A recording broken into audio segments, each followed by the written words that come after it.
forget exactly where it was that I ran across Liz Jackson on the web, and I just thought, oh my God, I have to know this woman. I have to know this woman. She's just amazing. And so I sent her some emails and, you know, just kind of bugged her until she got back to me, and we had great conversations. And then you know how it is, you make the connection and you say, okay, we're going to find a way to do something together or learn something together or work on a project together or something. And a couple years went by and we didn't stay in real close contact. But then one of the members of my board of directors is Hugh Forrest, who, as everybody in Austin knows, is he's the curator of all the panels and things that happen at South by Southwest Interactive. And Hugh's on my board of directors. And so he sent me an email once that said, hey, I've been talking to this woman that I think you should know. Her name's Liz Jackson. And I went, yes, Liz is back in my life. And so then we started talking, and I had the perfect idea for what Liz could do for us this time, and that was to come and do a keynote speech. So I think you guys hold on to your chairs, because Liz is so imaginative, creative. She's just a dynamo. She's going to tell you all about her own pathway and what she's doing these days, but I just want to express my gratitude that she's here and the support that her message and the choices that she's making in her life help and support and empower the work that we do too. So without any further ado, Liz Jackson, the girl with the purple cane.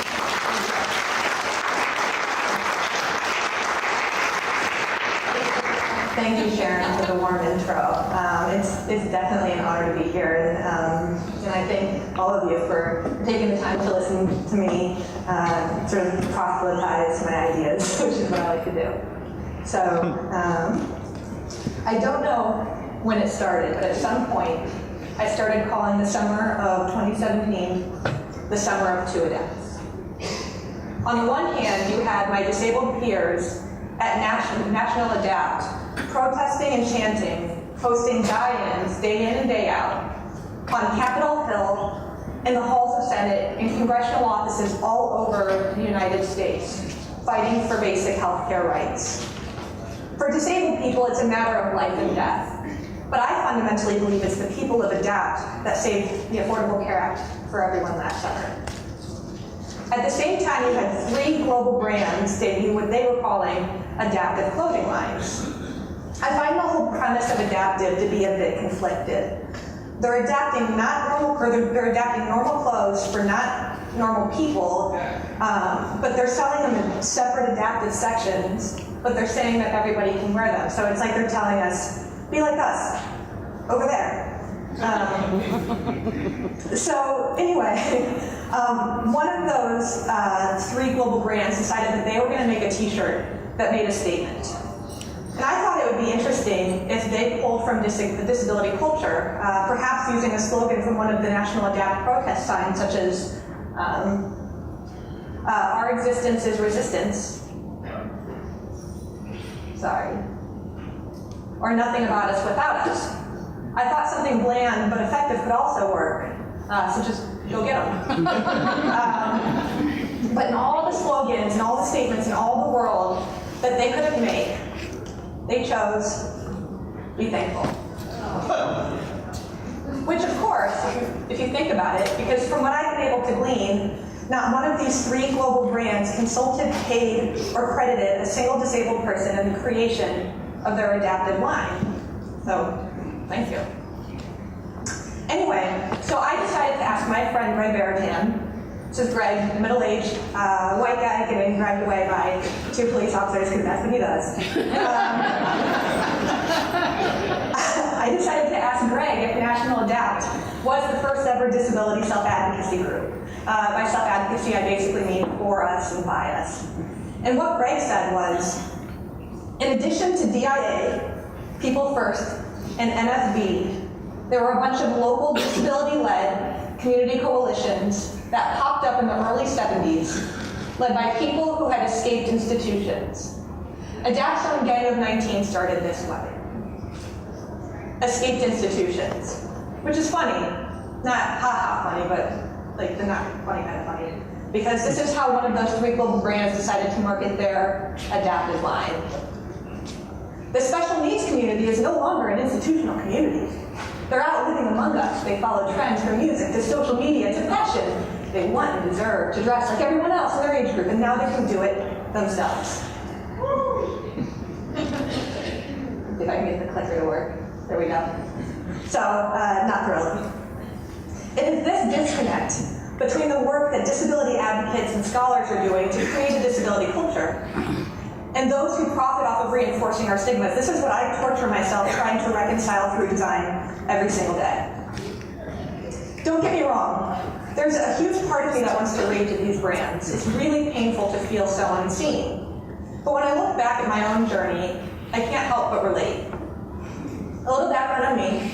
I woke up to a new body on March 30th of 2012, though it took me falling out of bed to realize it. When I got out of the hospital, I needed eyeglasses and a cane. And for me, the question became, why do I have so much choice with my eyeglasses when I don't with my cane? And it was through this question that I discovered a passion for design. Oops. That's my passion for design, smiley face. And so what I ended up doing was cobbling together a world-class design education. But that wasn't enough. I also needed to learn about disability. And so I made friends with disability scholars and advocates, and what I learned is that everything that I thought I knew about disability was completely wrong. I didn't even really know what disability was. Disability didn't exist before industrialization. You would have, say, a blind person and a person using a cane and a person with a cognitive disability living in a community, but they would never be grouped together. They were never equated to one another as this thing, this being of disability. When industrialization rolled around, it created this expectation that bodies could perform in rote and mechanized ways. And there was suddenly, for the first time, a subset of bodies that could not contribute. So industry at the time turned to doctors and philosophers to determine who these bodies were so they could segregate them. And so doctors came in and they diagnosed these bodies as disabled.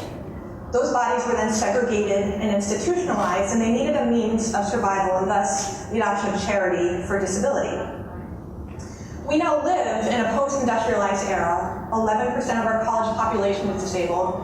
We're an emerging $8 trillion market the size of China, and still there's this presumption that we are simply objects of charity.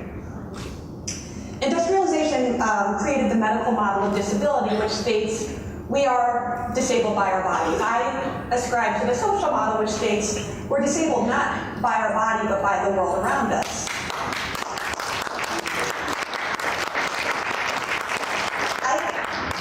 I like to think that the social model finally takes pressure off of our bodies, and I like to sort of think that we're putting it onto designers. But it's like my friend Lawrence Carter Long likes to say, disability is no longer a diagnosis, it's a community. And we are building a culture that is hell-bent on rejecting the norm. Disability isn't the only thing that came out of industrialization. So too did these concepts of mass and normal. And while I think that we have much to contribute to design and tech and so many other fields, I actually think it's going to be us, disabled people, who finally dismantle norm and scale the individual. Last year I went to a panel at South by Southwest. When I went, I was told it was going to be about phantom pain, which is of personal interest to me. But when I arrived, I discovered that it was called End of Disability, and I immediately started trembling because I don't think that the panelists realized that they were telling me that they wanted to take my community away from me. I'm also female and I'm also gay, and I can't imagine there would ever be a panel at South by called End of Women Panel or End of Gay People Panel. Anyway, I took the mic and said that too. Halfway through the panel, the moderator brought a walker to the paraplegic woman that had been sitting in her wheelchair on the stage, and I started shaking my head because I knew it was coming. And lo and behold, with a little electronic stimulus, the woman who had been paralyzed magically stood on the stage, and the audience gasped and they clapped because, poof, the end of disability. I was genuinely scared she was going to fall off the stage. But here's the kicker. When the panel had ended and as the room started to clear, 3 burly men came and approached the stage and took the woman in her chair off the stage because in all of their efforts to end disability, they forgot to account for her immediate needs. They forgot to request a ring. No, Ram. Oh, I was gonna go that thing. Okay. So, design for disability is so focused on fixing us that designing for disability has turned our needs into our identity. Design for disability states we must overcome, otherwise we're gonna succumb to this terrible thing called disability. We can never just exist. The year before that end of disability panel, I was approached to participate on another panel at the South by Southwest. It was an inclusion and tech panel. And before I took the stage, 3 black men took this stage, and basically what they said is that while it's not happening fast enough, tech is making efforts to diversify, and those efforts are paying off. However, slowly, there are slowly more black people in tech, and so we do see that this is an upward trend. They finish, and a group of lesbians takes the stage, and they say the same thing, that while happening slowly, tech is making efforts to diversify, and even though it's happening slowly, there are more lesbians in tech, so we can count this as success. We're going to keep moving forward. And then you have the disability panel, and I take the stage, and what I say is that tech thinks it's trying to diversify, and yes, it is very slowly asking more disabled people to enter the tech space, but they're bringing disabled people into programs that try to cure or eliminate us, so they're actually de-diversifying through their supposed inclusion. And this is our fight. My mentors, Steve Gilson and Liz DuPoy, are disability design theorists out of the University of Maine. And they have adopted a statistical term called platykurtosis. Let's see if I can get it. There it is, platykurtosis, platy-flat-kurtic curve. To what they see is extend the range of what we perceive as normal.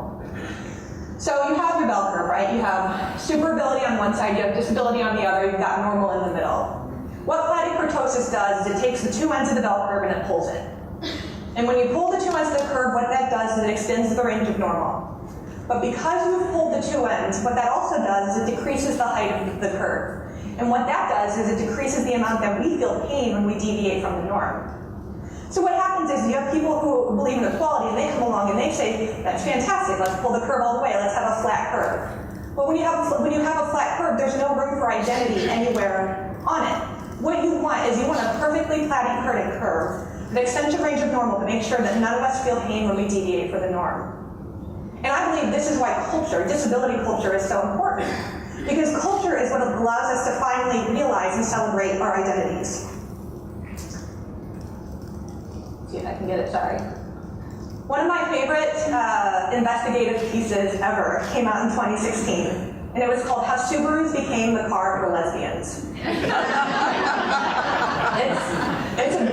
It's the best read. So what happened was, in like late 80s, early 90s, this group of advertisers realized that lesbians are buying up Subarus, and so they're like, well, we're going to tap this. And so they go to pitch it to Japan, but they don't want to say lesbians because Japan's going to say no, but they look it up in the dictionary and they realize that if they say the word gay, then Japan will think that it's happy. And so they write this whole pitch for happy people, and Japan's like, happy people? Well, this is great, we want happy people to direct Subarus. So Japan says yes, right? And so the advertisers get to work, and they're like, we're going to do representation. So they stick 2 lesbians in the front seat and a dog in the back, and they're like, lesbians are going to buy a Subaru. No more lesbians bought the Subaru. Come to find out, representation doesn't work quite as well as we think. So they went back to the drawing board, and they decided, we're going to wink at our lesbian consumers. So they created this commercial. And in the commercial, it just looked like your average Subaru commercial, but as the car drove away, if you look really closely, the license plate says Xena Lover. Lesbians saw this, and they felt like it was being coded to them, right? They're like, that's for us. Everybody else sees it, and they see like XNALVR, like, look at that. That's amazing. So this is how you wink. My point of it is I fundamentally believe disability is looking for its culprit, and the one that's going to finally see us and wink at us. So how do you wink at disability? I'll start with a few don'ts. First, don't do something for us. Second, don't try and fix us. And third, don't resort to that sort of inspiration porn cliche where everybody but us is inspired by us. Oh, man. So what is making? I've got three simple ones. One, use your resources to elevate our voices. That is making. Working with us to reject the norm. That is making. And allowing us to critique your process. That is making, because what I've been able to learn is that when we are finally able to critique the systems that disable us, everybody involved stops seeing our bodies as the problem. My friend Shannon Finnegan is an artist in New York City. She's got cerebral palsy, and she was invited to work out of a space called the Wassaic Project. It's in Wassaic, New York. It is 7 flights in this beautiful space, but there's no elevator. Right? So, as she has cerebral palsy, she can kind of get around in the stairs, but it's not working so well. So she's there for a few days, and obviously she realizes, oh my God, I'm not the only one who's struggling to navigate this. But she also realizes that there's this amazing space below the stairs, and there's nothing in it. And so she asks the Wassaic space, can I use that? And what she does is she creates something called the Anti-Stairs Club Lounge. And so the whole thing is hilarious. It's branded, so when you walk in, it says the higher you climb, the harder you fall. And it's great, like the font, like the whole thing is branded when you go inside with this like staircase font. But the best part is if you want to visit the Anti-Stairs Club Lounge, you have to sign a contract at the front desk saying you won't go upstairs, and then you get a secret code. By the end of last summer, they realized that there were days where more people were coming to the Anti-Stairs Club Lounge than were coming to the top 7 floors. So they gave her a budget to come back this year. Absolutely.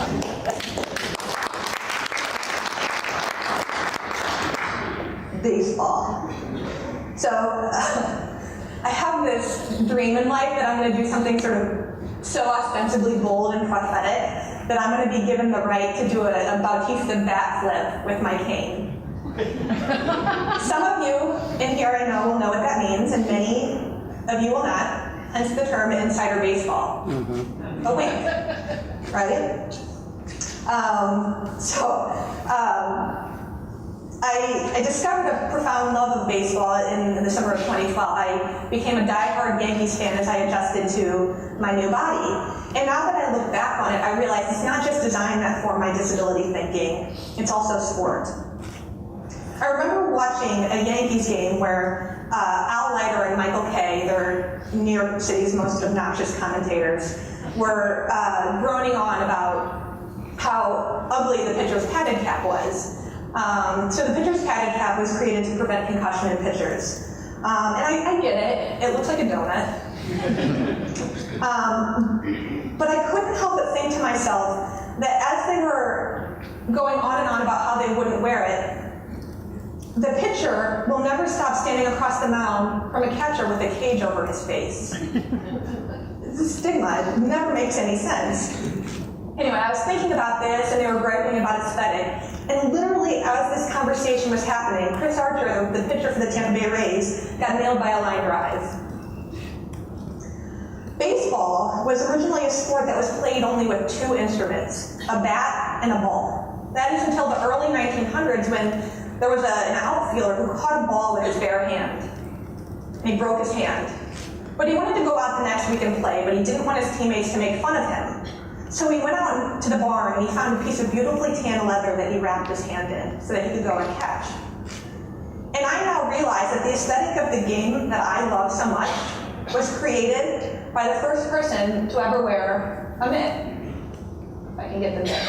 Let's see if we can get it. There's the mitt, the catch. So I'm going to bounce around a little bit here, but I hope you'll bear with me. So a few years ago, I created an organization called the Inclusive Fashion and Design Collective. I specifically chose the word inclusion for a really embarrassing reason. So I'm a tomboy, and I like to wear boxer briefs.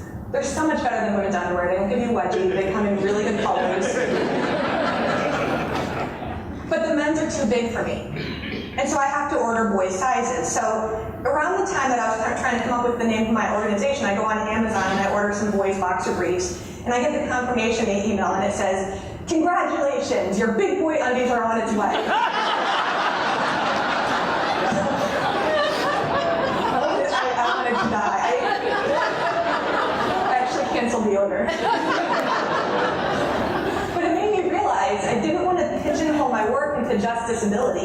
There are so many things that I need, and so inclusive seemed to fit, until it didn't. Over the past few years, I have developed a profound distaste for what I call, if it comes up, let's see. There we go, euphemistic design terms. You see, inclusive design isn't about inclusion, not in the way that I meant it. I had intended it being sort of this like variety of approaches. Inclusive has come to it's become a way to speak around disability because nobody wants to say the word disability. My experience of inclusive design is one where myself and my disabled peers are excluded from the design process, and when we are given opportunity to contribute, we're not getting credited. The same can be said about accessible and adaptive and universal and even human-centered at times. People are so uncomfortable saying the word disability that they trend toward these euphemistic terms like differently abled and special needs, and honestly, it makes me want to scream. My friend Lawrence Carter-Long created the Say the Word campaign, which will come up. There we go. Created the Say the Word campaign because every time somebody tries to talk around the word disability, it increases the stigma of the identity that I am so proud of. Bouncing around. So have you ever noticed how there's one area of sports that's it's completely unbranded, right? There's no logo, there's no sponsor, there's no aesthetic. It's just 3 simple words, the disabled list. I love it. I love it so much that about 6 months ago, I started curating my very own disabled list of creative disabled people who are available to consult. And it stuck. It stuck so much that I ended up rebranding the Inclusive Fashion Design Collective to the disabled list. It's been a lot of fun. We're actually launching our first program tomorrow. It's called With. And the reason that we're launching a program called With is, and I don't know if you've ever realized this, but if you go onto Google and you type in design for disability, you'll see that it yields more than twice as many search results as disability design. This idea that we're recipients of design rather than drivers is so predominant that it's embedded itself into our language. And so what WIT is going to do is, it's starting small, even though it got a little bigger than I intended, is we're going to partner creative, disabled, initially New Yorkers, with some of the top design spaces in New York City.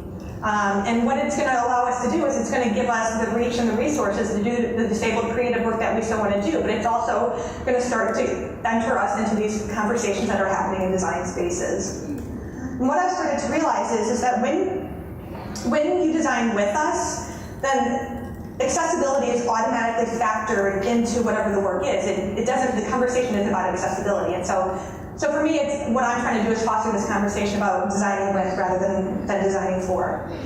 And I was thinking about how to sort of end this talk, and what I realized is all I ever want to do is do with. And so I thought maybe we could just, practice facilitating with in the room and just sort of bounce some ideas off of each other.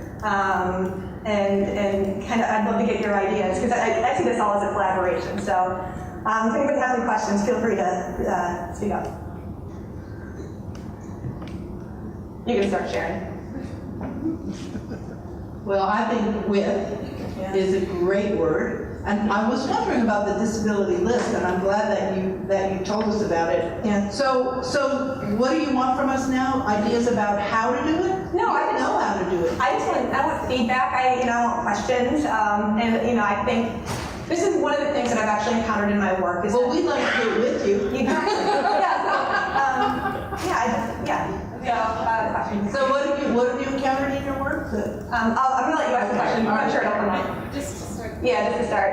Okay. Hi, my name is Claire. If you've been in a class with me, you've heard that I take the mic. But anyway, so I was just reflecting on your idea of WIT, that we do usability testing and user acceptance testing across the board with, we do K-12 children, Okay. and I don't know that we ever explicitly do any market research or field research with disabled kids. So thank you for highlighting a gap.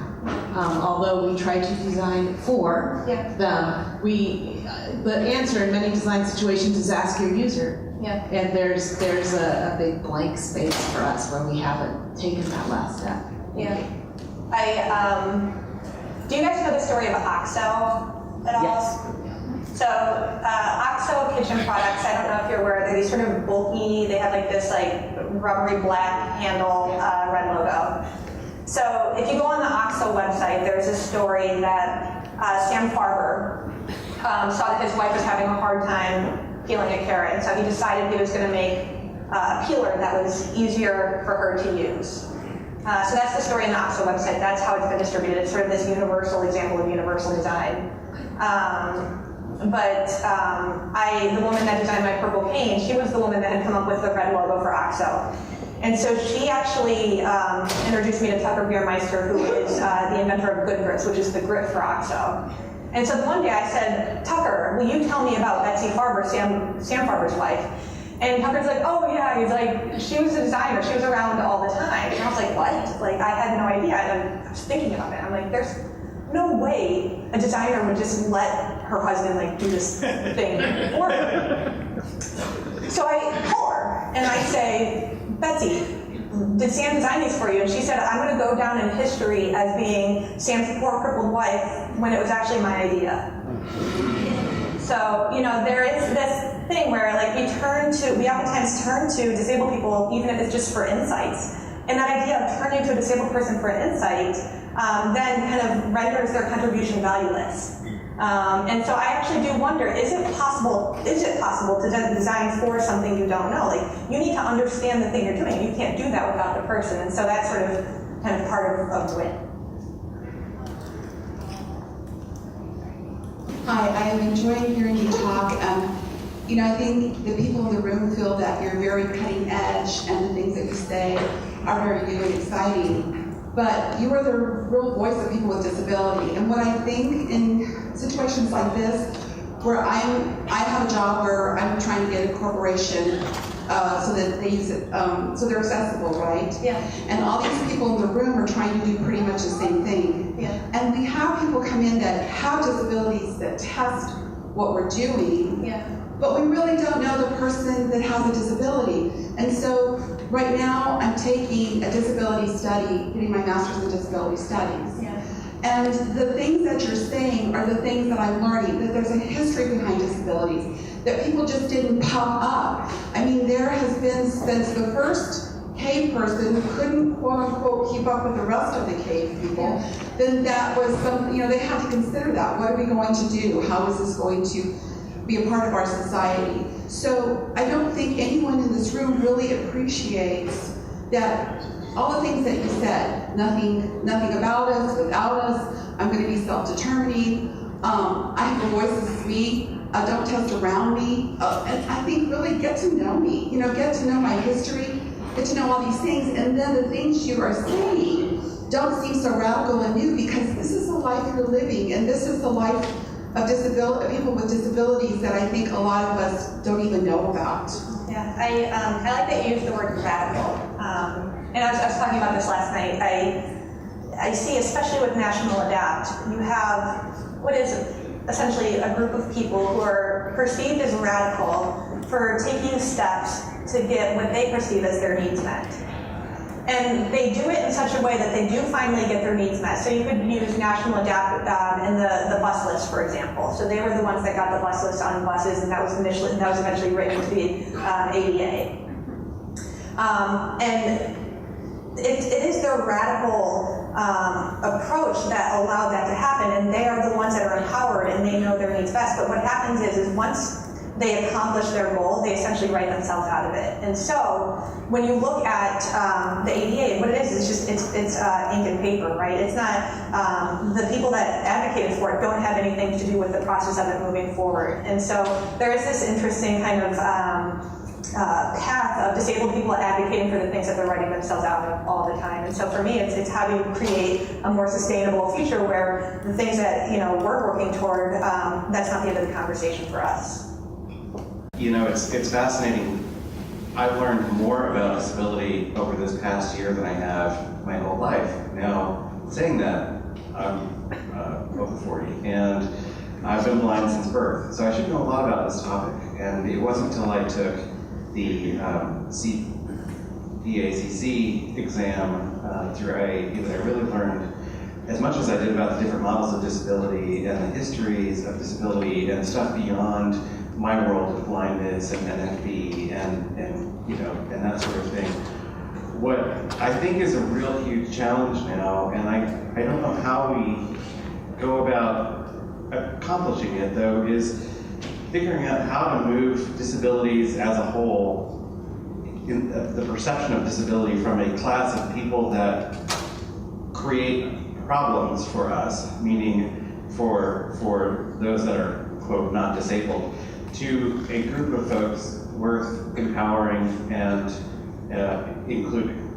I think oftentimes, in part because of lawsuits, in part because of social stigma, we're viewed as sort of the problem, right? A problem that needs to be solved, not necessarily the solving of the disability, but in that we present a problem, a legal problem, a design problem, a creativity problem. We are a problem group. And I think one of the things I really wonder about is how do we shift that perception of we're not really a problem class to, we're a class worth including. Do you have thoughts on actionable steps we can take to bring about that sort of change? So I was, maybe like a year ago, I was approached by a sort of prominent, like very design-forward hotel in New York City. And what they said to me is that nobody wants to stay in their accessible rooms, even though they're like 3 times the size of their other hotel rooms in New York City. Why? Because they feel medical. And so they said, can you sort of help us figure this out? And I said, okay, but you're probably not going to get what you wanted. And they said, fine. And so we've been talking about it, and the thing that we've happened upon is we're going to create something called Danger Room. And what Danger Room is it's a room that is completely legally compliant on a ride. So there's going to be like a ramp that goes over the bed and just like all this like super hilarious stuff. But the thing is like as we're going through it, they're like, who else can you bring in? Like we need more disabled people. Like we need other points of view because we want to play and we want to laugh. And so I think that's really what I get from sport is how can we play, right? Like how can we turn these things on its ear? My mentor, he's a design thinker, and his whole focus is on tickling. He's like, how do you tickle somebody? Well, to tickle somebody, you have to cause equal parts pain and pleasure. And so that's really what I try and do in my work. And if you can really tickle someone, like they're not going to turn away. And so it's for me, it's about how can you facilitate play in this sort of process of design. I mean, it's the best I've been able to come up with. I know it doesn't always work, and I clearly haven't created a solution, but I've gotten my disabled friends in the room. So that was kind of a good first start for me.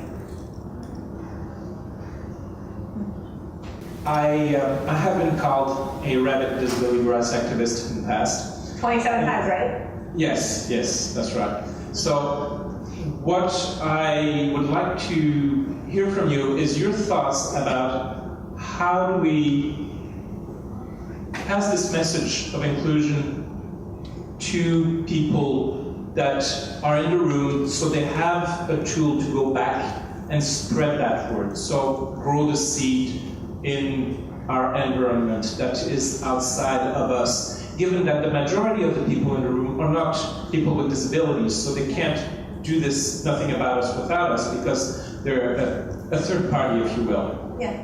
So, and I guess this is, one of the interesting things is, so the thing that came out of industrialization was mass, right? Like, we're going to do something on a mass scale, we're going to do norm. And that is what created disability. And now, like in the early 90s, the very first time we really decided that we're going to respond to disability through design, what we created is something called universal design. And so universal design sort of presumes mass. And so the thing that created us is the thing that we're now trying to use to fix it. It never quite worked as we sort of had intended. And so like I think about that, like is there like a singular thing that I can do or say to a variety of people in a room? Like I think that if I even tried to do that, I would be sort of emulating the process of what disables the person who is the exception in the room.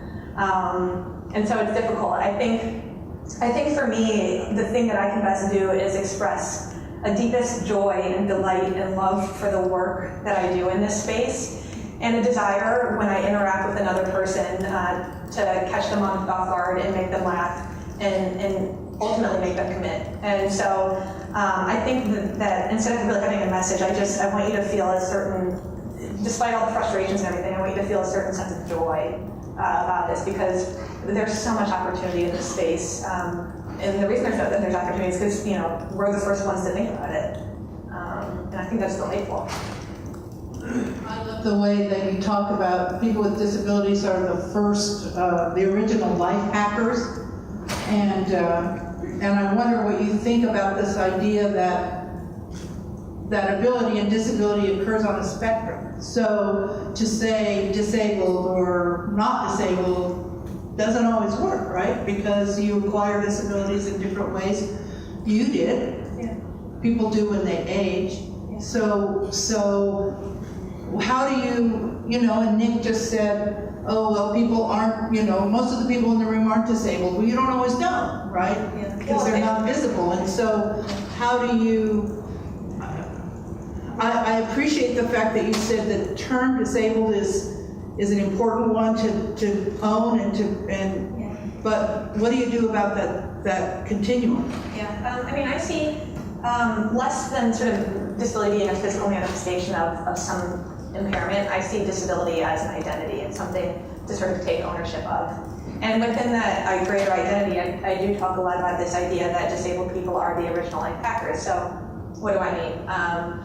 My friend Duran, he has cerebral palsy, he's a dancer. And when he goes to the diner, he's got one arm that works and one arm that doesn't. So when he goes to the local diner, he orders a waffle and he gets a pizza cutter on the side, right? Like he did that enough time, like parents now are also doing it. So like there's this sort of brilliance in our solutions. And what I realize is that one of the few things that disabled people have in common is that we've cultivated this sort of intuitive, innate creativity simply by navigating a world that doesn't necessarily work for our bodies. And so it's interesting too, because there are so few disabled people in design, and disabled people don't often sort of see themselves as or identify as being creative. But we're creative as hell. Like it's and the stuff that we come up with is just brilliant. And so I like to kind of focus on sort of creating a creative disabled identity, and these other characteristics that I find are sort of predominant. Well, I think you do it really spectacularly well, Liz, and I'm so glad you were able to be with us, and good luck on your launch. Any other questions or comments for Liz before we let her? Yes? Jean. Hi, Liz. My understanding, and I'm a member with that as well, with the ADA was we didn't just write ourselves out after we got the ADA passed. But there were people with disabilities definitely involved with writing it and seeing the actual requirements of it. But there were also contractors and vendors involved. And so it turned out to be a compromise from what they wanted and what we wanted. And I remember one day someone putting in a push button in a wall that was up pretty high. And I said, well, it's a lot easier for us if it's down low. And he says, yeah, but according to requirements, it should be at this height. And I said, at some point, common sense has got to prevail. You got to think about the people using it. Exactly. I had this really powerful experience at South by this year. So I don't know if you guys saw the Knowbility booth at South by, but they had you guys had the table on one side, and on the other there was this couch set up with a couch and a television. And there was a man who was blind, and he was on his computer. And so what would happen is these tech guys would come and they would say, we want to see how a blind person is able to navigate our website in real time. And so they would sit down on the couch, and the computer was plugged into the TV, so he could watch the TV, and for the first time in his life, he could see the screen reader. Remember, I was sitting there with this one guy, and as he was going through it, he realized, my website it's pretty accessible for the most part. There's a couple of things I can fix and change, but I see now how to do it. I understand. And I was like, yeah, that's awesome. So you're gonna do it? He's like, yeah, I'm gonna call my tech guy as soon as I walk away. And I said, that's great. I'm like, but just so you know, there's a couple other things you can do. I'm like, you might want to check for color blindness. You can find some scales online. And he said, well, I don't think I'm gonna do that. And I said, why? And he said, because I didn't experience it for myself. I didn't get to see a person doing it for myself. And for me, this is the power of keeping disabled people involved in the process, is it actually empowers everybody. You know, and so for me, there is some semblance of like that sort of like when it's written down like that, it can be very frightening to navigate. But if you have somebody who is skilled and understands and is personally experiencing it, I think it is a very powerful experience. And so, how can we start to facilitate those conversations? You see why I adore Liz Jackson? Yeah.